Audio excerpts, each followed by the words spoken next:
ఒరే పూరన్, కాస్త ఫోన్ చేయి సూరజ్కి. ఇంకా ఎందుకు రాలేదో కనుక్కో కాస్త. పిలవంగానే పరిగెత్తుకుంటూ మీ ముందు వచ్చి నుంచునే కాలమంతా పోయిందమ్మా. ఆ బ్రహ్మచారికి పెళ్ళి అయ్యింది, ఇంకా ఎవరి కంటికి కనిపించరు. నేను వచ్చేసాను సర్లా ఆంటీ.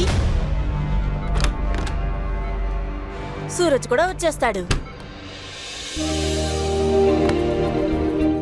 భగవంతుడా, నీ దయే దయ. నువ్వు ఒక్కదానివేనమ్మా నన్ను పట్టించుకునేది.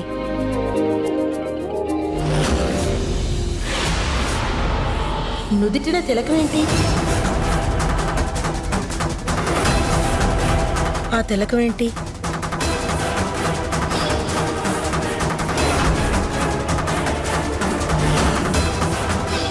నా సూరజ్ ఏమన్నా సడన్ గా తన బ్రహ్మచారి వ్రతాన్ని వదిలేసి నేను పెళ్లి చేసేసుకున్నాడా ఏంటి?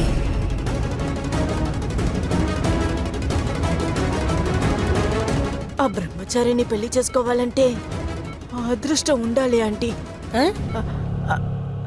అరే అదేం లేదా ఆంటీ, నేను దేవుడు మొక్కడానికి వెళ్ళనా, అక్కడ అక్కడ కుంకుమ పెట్టేటప్పుడు తెలియకుండా అక్కడ పెట్టుకున్నాను.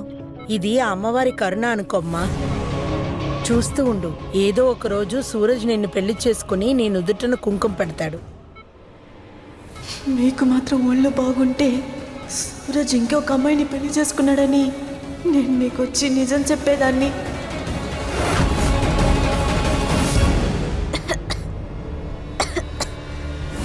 నీళ్ళు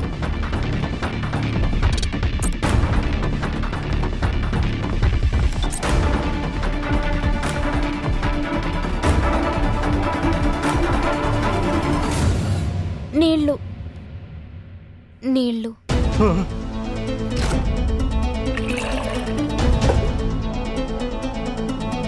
తీసుకోమ్మా.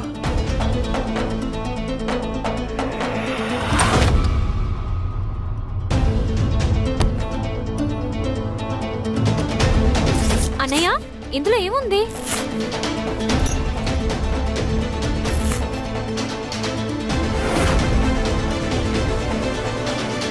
తనకి బోరు నీళ్ళు తాగి అలవట్లేదు కదా, ముళ్ళు బాగాలేకుండా పోతే. ఇంత కాస్ట్లీ మంచి నీళ్ళ? అది బాక్స్ మొత్తం కొనుక్కొచ్చా?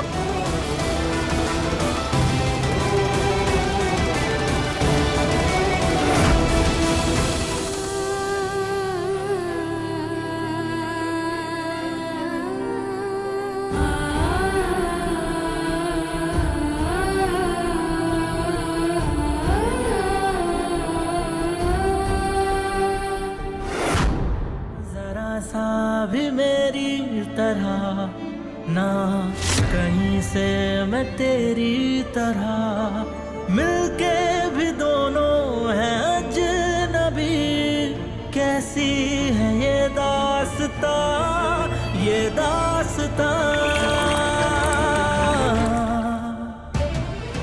तू कहाँ मैं कहाँ,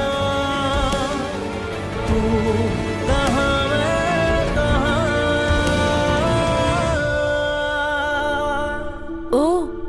అందుకని వదిన బోర్ నీళ్లు తాగలేదనిపిస్తుంది. ఈ చిన్న విషయం కూడా నాకు తెలియకుండా పోయింది. నాకు ఒక విషయం అర్థం కావట్లేదు. ఈషా వదిన ఇంటికొచ్చిన తర్వాత అన్న మెదడు చాలా బాగా పనిచేస్తుంది. అదేంటంటే 1 2 3 4 5 6 ఒక బాటిల్ 10 రూపాయలైతే 20 బాటిల్లో 240 రూపాయలు కదా. ఇంకా గ్లాస్ కి 100 రూపాయలు వేసుకుంటే అయితే 340 రూపాయలే. ఉదయాన్నే 340 రూపాయలు ఖర్చు పెట్టేసిందే మహారాణి. తను ఏమైతే ఖర్చు పెడుతుందో అదంతా లెక్క రాసి పెడతాను.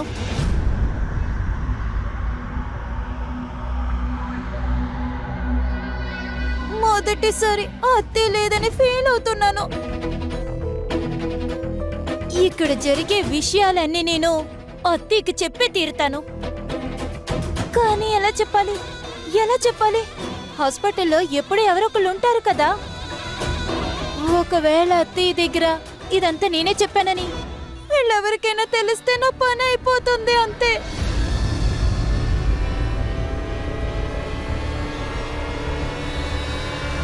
గ్లాస్ ఏంటి ఇంత వేడిగా ఉంది? ఒకవేళ ఒళ్ళు బాగలేదా?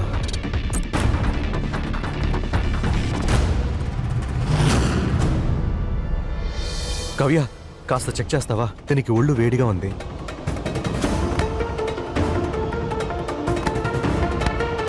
దీనికి చాలా జ్వరంగా ఉందన్నయ్య. అరే,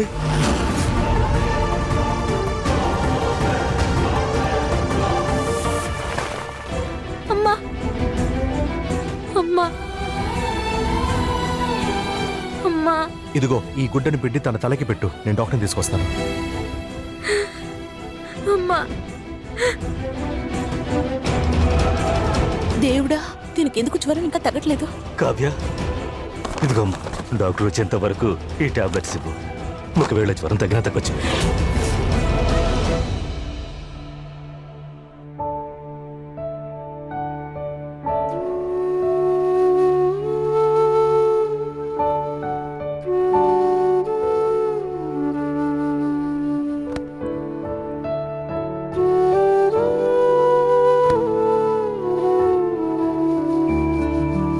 వదినా, అమ్మాయిలందరికీ పెళ్లి గురించి ఒక కళ ఉంటుంది. ఇషాక్ కూడా కళ ఉంటుంది కదా. కానీ నాన్న తనకి ఒక పెళ్ళి అంటూ ఒకటి చేశారు కదా. ఆ పెళ్లి ఒక పీడకళ అని నేను చెప్తాను. నాకింకా ఒక్క విషయమే అర్థం అవ్వట్లేదు వదినా. రాత్రి తను అక్కడ ఎలా పడుకుని ఉంటుందో తెలియట్లేదు. ఎవరితోని తను మాట్లాడి ఉండదు, ఇంకా తన బాధను కూడా చెప్పుకొని ఉండదు. ఇంకా చెప్పాలంటే నాన్న తన దగ్గర ఫోన్ కూడా ఇవ్వలేదు. వదినా, ఇప్పుడు మనం తనతో ఎలా మాట్లాడాలి? ఈ ఇంట్లో తను స్వతంత్రంగా ఆడుతూ పడుతూ తిరుగుతూ ఉండేది. కానీ ఆ ఇంట్లో తను ఏ పరిస్థితిలో ఉందో ఏమో. వదినా, తనతో మాట్లాడడానికి ఏదో ఒక దారి ఉంటుంది కదా. ఉంది ఉంది. సరళ పిన్నితో మాట్లాడొచ్చుగా. ఇదిగోండి, ఫోన్ చేయండి. ఇషా గురించి తెలుసుంటుందేమో. కోడలా, వస్తాను మావయ్య, వెళ్ళొస్తాను.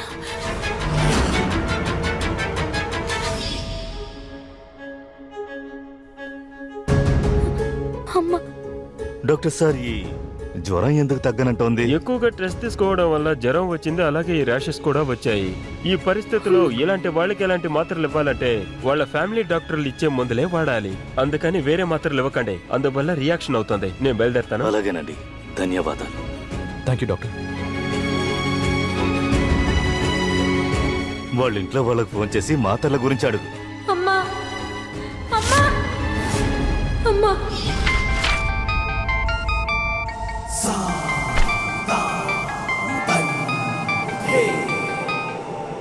ఆహా, చెప్పు సూరజ్. అయ్యగారు, ఈషాకి ఇక్కడ ఒళ్ళు బాగాలేకుండా ఉంది. తన శరీరం మొత్తం ఎర్రటి చుక్కలైపోయాయి అయ్యగారు. తనకి చాలా హై ఫీవర్ లో ఉంది. పాత మందులే వేసుకోవాలంట. డాక్టర్ ఏం చెప్పారంటే అది పాత మందులు వేసుకుంటే సరవుతారంట. ఆ పిల్ల నా ఇంట్లో ఉండి నా తీర్మానాన్ని ఎదిరించింది. తనకి సంబంధించిన గుర్తులన్నీ తగలబెట్టా.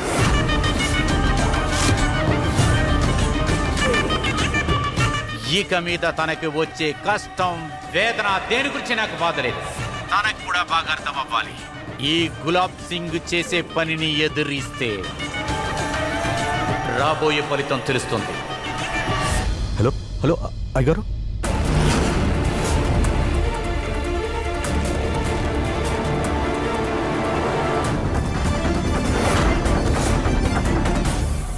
ఇలాంటి పరిస్థితి ఆ దేవుడు శత్రువు కూడా ఇవ్వకూడదు. ఇక్కడ ఈ అమ్మాయి బాధపడుతుంటే అక్కడ వాళ్ళ నాన్నకు దిగులేదు కదా. వదినా, మనం ఎలాగైనా ఆ మాత్ర పేరు తన దగ్గర చెప్పాలి. వదినా, ఒక పని చేద్దాం, మనం వెళ్ళిపోదామా? మనమా? రండి రండి, వెళ్దాం.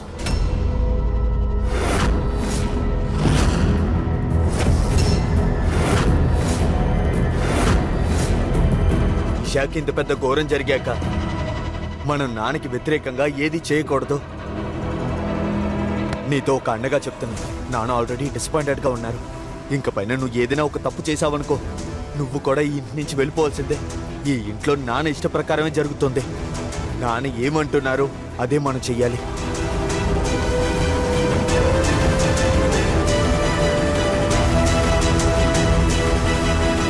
నీ తప్పులన్నిటినీ నేను క్షమిస్తాను. కానీ ఈ అమ్మాయి గనక ఏమైనా అయిందనుకో, ఈ తప్పుకి క్షమాపణ లేదు.